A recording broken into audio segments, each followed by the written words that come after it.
लाल काळ्या कव्हरची लघु संविधान विक्री थांबवा असा निर्णय दिल्ली उच्च न्यायालयाने घेतलेला आहे। राहुल गांधी प्रत्येक सभेमध्ये लघु संविधान दाखवायचे तर ईस्टर्न बुक कंपनीच्या डिझाईनची नक्कल केल्याचा आरोप याचिकाकर्त्यांनी केलेला आहे।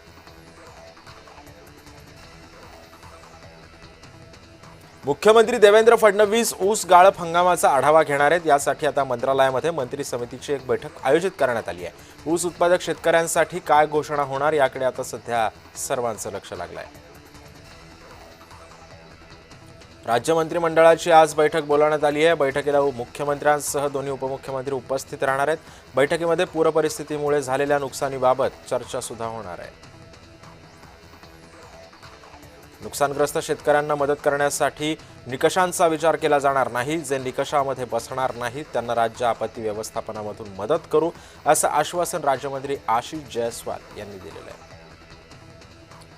बीडच्या श्री क्षेत्र नगत नारायणगडावरती मनोज जरांगे यांच्या उपस्थितीमध्ये दसरा मेळावा होणार आहे। याची तयारी सध्या अंतिम टप्प्यात आली असून यावर्षी पूर परिस्थिती आणि अतिवृष्टीमुळे सध्या दसरा साध्या पद्धतीने होणार असल्याची माहिती महंत शिवाजी महाराज नारायणगडकर यांनी दिलेली आहे।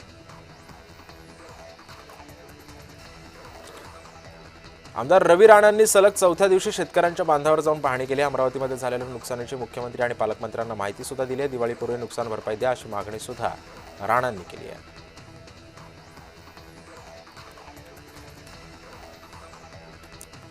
छत्रपती संभाजीनगरमध्ये एक जण पाण्यामध्ये बुडाल्यानंतर स्वतः माजी आमदार उदयसिंह राजपूत यांनी पाण्यामध्ये उडी घेऊन शोधकार्य केलंय।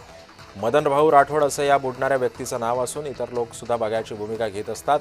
मात्र राजपूतांनी मात्र स्वतः शोधकार्य केलेलं आहे।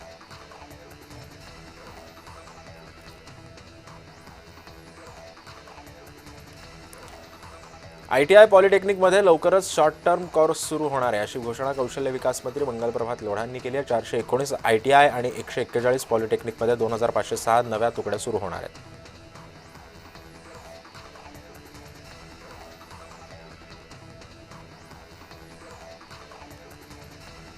माजी आमदार सेवक वाघायेंचा भाऊ विलास वाघाये हे सध्या राष्ट्रवादीमध्ये प्रवेश करतायत। प्रफुल्ल पटेल यांच्या उपस्थितीमध्ये राष्ट्रवादीमध्ये पक्षप्रवेश पार पडलाय।